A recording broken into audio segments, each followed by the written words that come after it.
Bueno, queremos saludarles a todos de manera especial. Estamos dentro del proyecto Memoria Viva de un Pueblo de la Gobernación del Valle, que conjuntamente con el Fondo Mixto para las Artes y la Cultura y la Secretaría Departamental de Cultura apoyan dentro del programa Estímulos una serie de actividades del departamento con diferentes gestores culturales, lo que representa a nuestro departamento del Valle con la importancia y la trascendencia de toda su historia y seguir promoviendo y promocionando en niños, niñas, jóvenes, adolescentes, en la comunidad en general, lo que significa nuestro departamento en cada rincón. Y nosotros, la perspectiva de Memoria Viva de un Pueblo, en estas oportunidades, a través de podcasts, dejarles a ustedes un recuerdo, una memoria de lo que es la historia de la memoria, precisamente, como suena redundancia, de la ciudad de Cartago. En compañía Omar Díaz, un artista, profesor de teatro, con un personaje muy querido en toda Colombia, que es Juan Sin Miedo, muchos años en Bogotá, recorriendo el país y compartiendo historias, cuentos, mitos y leyendas. Bueno, Juan Sin Miedo, Omar, es de aquí del norte del Valle, por eso lo hemos invitado para hablar de esa parte que hoy en día los niños, niñas, todavía se asustan y ponen cara de terror cuando la oyen, pero que infortunadamente ya no la cuentan mucho, ya no hay quien esté narrando, los abuelos sentados en la noche alrededor de la vela, en la finca, en el corredor, contando nuestros cuentos, mitos y leyendas. Pues acá vamos a tratar de dejar algunos de ellos y que ustedes tengan la oportunidad de replicarlos, de compartirlos y contarlos.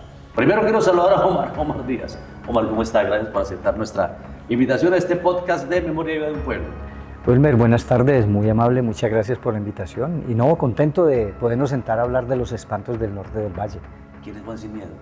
Juan Sin Miedo es un personaje de la tradición oral del Pacífico colombiano que, según la leyenda, era esclavo y le dio mucho que hacer a los esclavistas, al punto de que nunca sabían si estaba muerto o estaba vivo, y le dieron el apelativo de Juan Sin Miedo porque la selva del Chocó es muy brava, que era donde él se refugiaba con los esclavos que liberaba, al punto que decían, no, él no tiene miedo, y terminó llamándose Juan Sin Miedo, y alrededor de él se tejieron muchas leyendas en el Pacífico colombiano.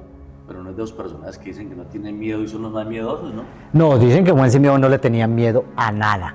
¿Era de verdad que era Juan Sin Miedo? Era de verdad que era Juan Sin Miedo. Yo me dediqué a investigar sobre el personaje y lo llevé a la escena teatral desde la narración oral en Bogotá, y en el año 91 gané un festival de teatro de cultura popular en Bogotá con el personaje Juan Sin Miedo, y desde ahí he ido llevando el personaje Juan Sin Miedo para contarle a los niños y a los jóvenes, sobre todo, las historias que yo recopilo en los campos de Colombia.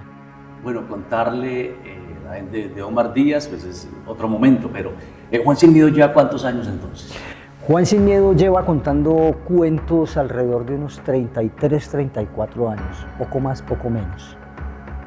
Los niños todavía les dan un cierto susto cuando oyen los cuentos y mitos y leyendas de nuestra tradición oral. Sí, lo único que uno a veces requiere es crearles las atmósferas, los ambientes, pero además les encanta porque es algo que ellos no vivieron.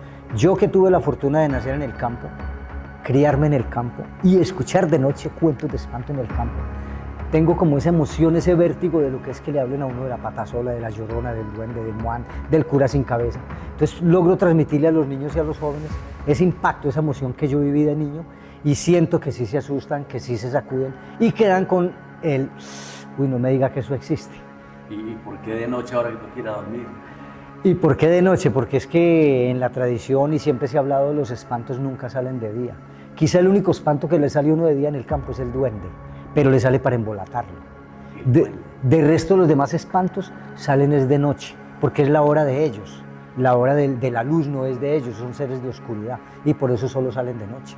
En ese tema de la cuentería, la tradición oral propia de Cartago como tal, hay una serie de historias, un compendio de temas propios de Cartago, o no necesariamente, hay que incluir al norte del valle y hay que incluir a esta zona de la cordillera nuestra, de esta región. No, sí hay, aparte de que hay del norte del valle, sí hay historias propias de Cartago Valle, claro. La famosa historia del cura sin cabeza, Esa es de aquí, del padre Martínez, es de aquí. Las cuevas del padre Martínez quedan entre los límites de Cartago y Risaralda, cruzando el río La Vieja en Puerto Caldas, pero que antiguamente era considerado, y que siempre ha sido considerado, como esta zona. Y se dice que las cuevas del padre Martínez era donde salía el cura sin cabeza a recorrer la carrera cuarta de Cartago, atemorizando a la gente que se atrevía de noche a intentar mirar si era ¿Cómo verdad. es esa historia? ¿Cómo arranca? ¿De dónde nace? ¿Quién es el padre, el cura Martínez? ¿Por qué no nos cuenta un poco realmente de esa historia?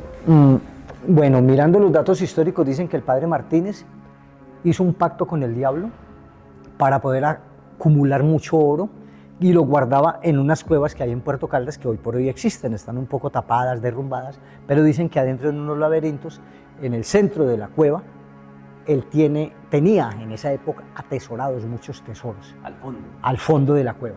Dicen que cuando él pierde con el diablo en su pacto, el diablo le mocha la cabeza y lo condena a que si algún día encuentra en un transeúnte una cabeza, como se dice, que le sirva y que se la acomoda de la de él va a salir del suplicio.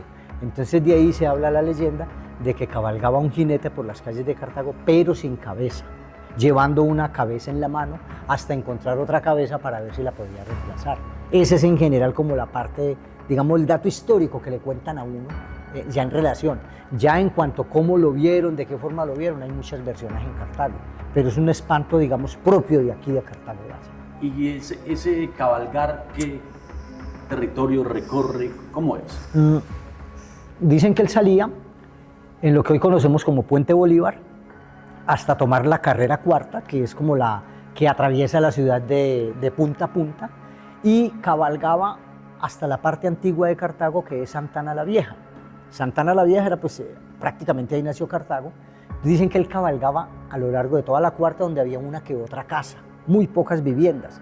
Si alcanzaba a alguien en ese recorrido cuando bajaba o subía, le mochaba la cabeza. Ese es el anecdotario. Hay un señor, una anécdota de un señor que tenía la casa más o menos a la altura de lo que hoy podemos llamar la calle 13, con carrera cuarta, calle 13, calle 14, y una noche, él pues como todas las noches iba a cerrar la ventana para acostarse a dormir, que son de esas ventanas antiguas que llamamos chismosas, porque hacia adentro son gruesas, son altas y para uno poderse asomar a mirar. Y cuando él fue a cerrar la ventana, lo que él cuenta es que él escuchó el cabalgar de un jinete que galopaba por la carrera cuarta. Lo primero que él pensó, debe ser un transeúnte, un visitante que viene a la ciudad, llegó un poco tarde, voy a esperar para indicarle que la única parte donde consigue posada es abajo en Santana.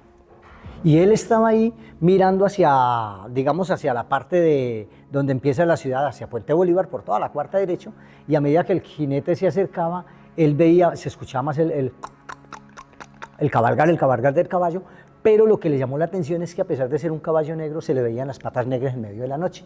Y cuando él ya estaba muy cerca de su ventana, se dio cuenta que el caballo tenía herraduras de plata. Al señor lo encuentran ahí desmayado, petrificado al otro día. Ya después de varios días que logra reaccionar de ese impacto tan fuerte, él contó que vio un jinete, pero que el caballo a medida que se acercaba era muy grande y que cuando pasó por enfrente de la casa de él efectivamente era un hombre alto, con un vestido como si fuera una túnica de sacerdote, pero que iba sin cabeza y que llevaba una cabeza en la mano y en la otra mano una espada. Ese es ahí donde ya la leyenda cobró más fuerza y muchos de los transeúntes que andaban tarde de la noche en Cartago para llegar caminando hasta Santana ya empezaron a tener más cuidado y después de las 7, 8 de la noche nadie volvió a transitar por las calles por la carrera cuarta durante mucho tiempo. Por temor al padre Martínez. Por temor a encontrar al cura sin cabeza que dicen que era el padre Martínez, porque en últimas después se dice que él se regresa y se esconde en las cuevas del padre Martínez, se llega a la conclusión de que era el padre Martínez. O sea, que partiría, sale de las cuevas. Sale de las cuevas, hace el recorrido, toma la cuarta, baja Santana, se regresa y vuelve a la cueva. Y allá llevaba el oro. Y allá tenía guardado el tesoro. Buscar y que no lo encontraba. Es correcto, el que mucha gente ha querido encontrar, porque de encontrarlo sería una huaca muy grande, pero es muy difícil entrar, empezando que las cuevas por dentro se han derrumbado. Vea, yo tengo una anécdota, cuando yo estaba en el Colegio Nacional Académico, tenía 11 añitos, se llamaba grado sexto en esa época, creo, si no estoy mal, no, primero bachillerato era que se decía, y con unos amiguitos una tarde no fuimos a clase, porque habíamos escuchado en el barrio de Santa María a un señor muy mayor contar la leyenda de las cuevas y lo del oro. Entonces nos fuimos como unos 7 y empezamos a entrar a las cuevas, pero pues lo primero que sentimos fue una oleada de murciélagos que no aguantamos y nos tocó devolvernos. Ya nosotros, que éramos muy traviesos, planeamos y como a los 15 días volvimos, pero íbamos como unos 10. Y nos fuimos armados de antorchas, de linternas, de todo lo que uno de niño crepa. Y alcanzamos a avanzar bastante adentro de las cuevas cuando vimos como una manta negra que se nos venía encima. Nosotros nos botamos al piso, levantamos las antorchas y obviamente la manta negra no era ni la sotana del cura, ni mucho menos, era la oleada de murciélagos que salía de la cueva, pero nosotros empezamos a sentir que nos faltaba el aire y empezamos a salirnos. Ya muy asustados, después le preguntamos a la profesora de biología en el colegio y nos dijo pues, que había sido muy brutos habernos metido porque el almizcle, el orín del murciélago, suelta un ácido peor que respirar pues, ese hipoclorito o cualquiera de esos blanqueadores. Entonces, claro, como era tanto de concentrado en la cueva, nos estaba dejando sin aire. Y pues nos tocó salir. Prácticamente dicen que un muchacho que se quedó allá muerto fue porque se ahogó respirando ese miado de los murciélagos y ya no lo pudieron sacar. Ahí está la historia en Puerto Caldas, que cruza Cartago, el padre sin cabeza, las cuevas del padre Martínez. ¿Qué otra historia es propia nuestra de la ciudad y que haga, no sé, que haga parte de memoria viva de un pueblo que debamos conocer los cartagoneros? Bueno, hay una historia que habla de una monja. Es una historia compartida con Anserma, pero que ocurre entre Anserma y Cartago y más exactamente en el famoso puente Anacaro. Es una monja que dicen que murió ahí atropellada por un carro, que la dejó ahí botada. Y después dicen los taxistas que cuando iban tarde de la noche aquí a la altura de la 20, que todavía eso, pues por ahí no había ni Coliseo, ni estaba la Normal Santa María, ni estaba el barrio Santa María, esos eran puros potreros. Cuando iban para Anserma les hacía la parada una monja, una religiosa. Ellos la recogían. Ella les pedía que la llevaran a Anserma al convento, les decía por favor espéreme aquí que ya traigo la plata para pagarle, se cansaban de esperar a la entrada ya del convento donde estaba la hermana y cuando al último iban y tocaban y le preguntaban a la superiora por la monja que acababan de dejar ahí, la religiosa, la monja les decía no, aquí no ha entrado nadie, es imposible. Los taxistas o a los que les llegó a pasar cuando se devolvían encontraban en el asiento trasero el elemento que ellas se ponen en la cabeza, el elemento trapo blanco que llama creo que la cofia, lo encontraban ahí, entonces se lo entregaban a la superiora y cuando la superiora ya intriga les decía, no mire, la monja que usted me describe, ella murió hace 2 años. Y los que no querían creer, luego iban al cementerio donde ella había estado enterrada y ahí estaba la lápida donde ella había estado enterrada. Entonces, el servicio y la carrera lo recogían cerca del puente. Lo recogían acá, mucho más acá del batallón. Acá, digamos, en la 20, 21, sí, en Santa María. Santa María. Siempre recogían ahí la carrera. ¿Y la llevaban? Y la llevaban hasta Anserma. Cruzaban el puente Anacaro. Y la llevan, pero otros taxistas que ya conocían la anécdota llegaron a contar en comentario de taxistas que a ellos les llegó a hacer la parada en el propio puente y ya como ellos sabían, no le pararon porque ellos ya sabían que era un espanto. Pero a varios taxistas les salió en el puente Anacaro. ¿Y todavía saldrá? Tocaría atreverse a cruzar el puente Anacaro a las 11, 12 de la noche, 12 y media. A ver si ahora, ahí sería el antiguo puente, ¿no? Sí, en el antiguo puente. El antiguo puente. En el antiguo puente. Que hay una construcción Ajá, nueva, sí. Y ahí están los 2 puentes. Correcto. Que en el transcurrir que hicimos, Juan Andrés, nuestro camarógrafo, productor, editor, que hicimos, estuvimos en el medio de los 2 puentes, recorriendo el río La Vieja, y ahí se ve un puente, el antiguo y el actual, donde pasan todas estas historias de Cartago. Estamos en Memoria Viva de un Pueblo, nuestro podcast, hablando de cuentos, mitos y leyendas de nuestra ciudad. Hay que decir, por ejemplo, que la historia de Cartago es lo que está documentado, donde se ha construido la ciudad, pero los cuentos y los mitos y estos temas que difícilmente podemos probar. Correcto, sí, es muy difícil. Pasan lo de ciertos seres por ahí que dicen que vuelan en escoba, que no existen, pero que los hay, los hay. Pero que los hay. ¿Qué más cuentos hay de Cartago o de la región? Aunque, Juan Sin Miedo, hay que decirle a la comunidad que hay algunos cuentos, como el Moán, la Patasol, la Llorona, que son de los ríos, no son de hablando por ejemplo la Llorona, no son de un pueblo específico, aunque alguien diga, no, es de Antioquia, es del Valle, es de Santander, son cuentos que se vuelven de los ríos. Y Cartago tiene, solo para mencionar, 2 ríos grandes, que son el río La Vieja y el río Cauca. Y vean, hay una anécdota de la Llorona de unos habitantes de Cartago. Como lo dicen, sí, ¿no? Como lo dicen, o sea, la Llorona es un mito que lo que uno entiende es que salen todos los ríos. Hay un barrio de Cartago que se llama Los Chorros, queda arriba de San Jerónimo. En San Jerónimo hay una iglesia muy antigua. Queda en el cruce que hay cuando uno ingresa a Cartago desde Cali y la salida hacia Pereira por la Panamericana. Ahí en ese sector hay un barrio antes de llegar a la subida de Alcalá, si recordemos. Venimos de Cali por la doble calzada, y está la salida a Pereira. Y en ese transcurrir está la subida hacia Alcalá, que es norte del valle. Correcto. Antes de llegar a Alcalá, en ese tramo está el barrio Los Chorros, para que quienes no son de Cartago, geográficamente se puedan ubicar. Hay un barrio Los Chorros, y acá en San Jerónimo hay una iglesia muy antigua, que no recuerdo el nombre, es tan antigua como la de Santana. ¿La iglesia de San Jerónimo? Bueno, la pequeñita, bonita, sí, esa iglesia tiene casi la misma antigüedad que la de Santana, dicen. Sí, señor. Ahí había un mercado campesino muy antiguo, y los campesinos deslizaban por toda la finca de Los Chorros, por lo que hoy es una finca del señor, se me escapa, de los profesores, se me fue el nombre. Bueno, ahí hay dos fincas grandes, Los Triana. Por la finca de Los Trianas había un camino real, y por ahí bajo una quebradita que se llama Los Chorros. Ellos salían caminando y llegaban acá al lado de la iglesia. Ahí hay una tienda muy antigua que se llama La Perlita. Eso antes era uno de los bebederos más antiguos de Cartago, le estoy hablando. Fue el parador de buses de cuando estaban los Montoya. Imagínense, les estoy hablando de 1920, 1910, No, ahí, usted sí es más antiguo que yo. ahí había un mercado campesino, y ese mercado lo formaba toda la gente que venía de Modín, que bajaban por todo ese filo a caer a la finca Los Triana, a caer a la finca que hoy es de Don Hernán Guerrero, cruzaban la quebrada Los Chorros y ahí hacían el mercado. Ahí en La Perlita, que hoy todavía está el nombre de la tienda, eso era el bebedero más famoso. Ahí se armaban peleas de machete, de todo, y los borrachos de noche se iban pues otra vez para su vereda, para arriba, para Modín, y más de uno cuenta que allá en Los Chorros, cuando la quebrada no estaba tan seca, que era más grande, los devolvió la Llorona. Hay una anécdota de la Llorona en esa quebrada, que más de uno le tocaba devolverse y amanecer ahí en el parque, ahí en la iglesia de San Jerónimo, que cuando el cura salía a decirles que borrachos, que qué hacen ahí al pie de la iglesia. No, no, padre, lo que pasa es que la Llorona no nos dejó pasar de la quebrada. ¿Y cómo es el cuento de la Llorona? La versión de la Llorona es la versión de una mujer que quedó embarazada sin ser casada, soltera, y por temor a los prejuicios sociales, al castigo social, al repudio social, al rechazo social, además de que era una mujer muy bonita, pero era de clase pobre y estaba embarazada de un hacendado, pues que obviamente no le iba a responder por el hijo, porque pues él tenía otro nivel, otra alcurnia. Entonces ella, ante esa angustia, lo único que hizo fue ocultar el embarazo todo el tiempo, con fajas, con lo que podía, y cuando el niño, cuando lo fue a tener, no le dijo a nadie, dicen que se fue a un río.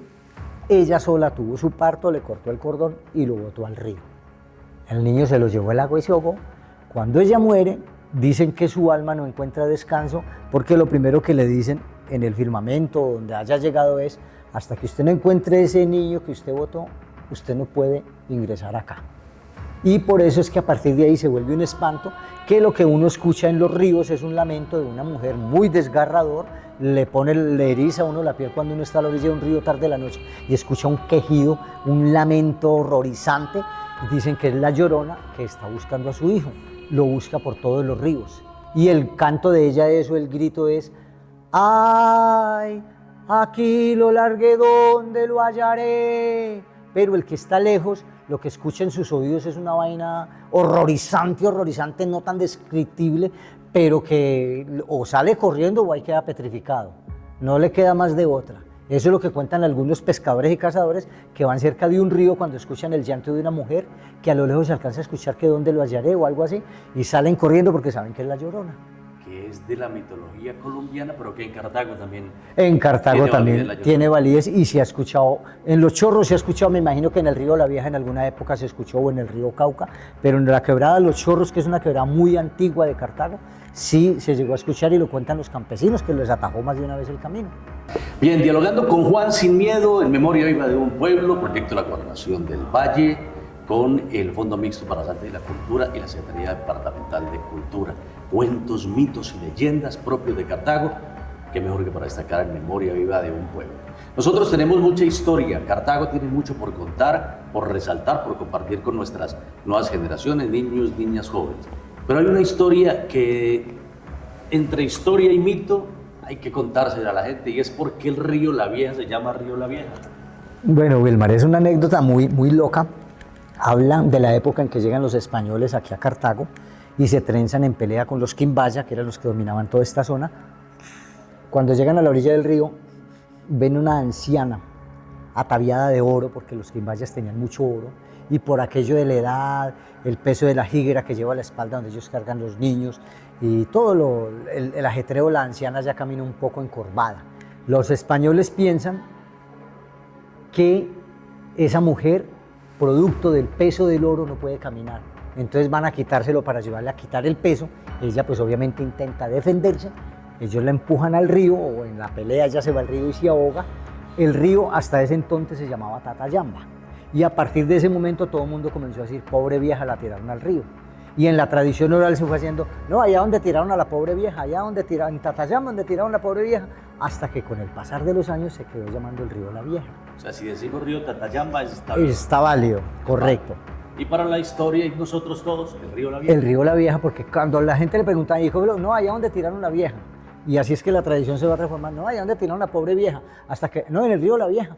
Ya unos decían en el río de la Vieja, hasta que el último, no, el río La Vieja. Y nos falta hablar de la momia que aparece en la casa del virrey, nos falta hablar de tantos otros cuentos, mitos, historias y leyendas, que será en otro momento, Omar. Será en otro momento, Wilmer, porque aquí donde estamos grabando, en esta casa, la casa del virrey, hay reales fantasmas, y puedo asegurar porque los he visto. Estamos en la casa del virrey, vale destacarlo, en la parte, en el ala derecha, que es el archivo histórico. Y en otro podcast vamos a hablar de la Casa del Virrey, la importancia, trascendencia, cómo está conformada, qué hay para venir a hacer a nuestra Casa del Virrey, a conocer toda la historia de Cartago, un poco de la colonia, la conquista, esta casa, por qué se llama la Casa del Virrey, quién es el tal virrey. Será en otro podcast que hablemos de esto, en memoria viva de un pueblo, de nuestra Casa del Virrey. Omar Díaz es Juan Sin Miedo, mitos, cuentos y leyendas de la ciudad. Muchas gracias, Juan Sin Miedo. Wilmer, muy amable, muchas gracias y ojalá nos volvamos a encontrar para seguir hablando de espantos. Seguramente de tanto tema que tiene la ciudad y que destacamos gracias al programa Estímulos de la Gobernación del Valle con cuentos, mitos y leyendas. Muchas gracias, seguimos encontrándonos en podcasts de Memoria Viva de un Pueblo.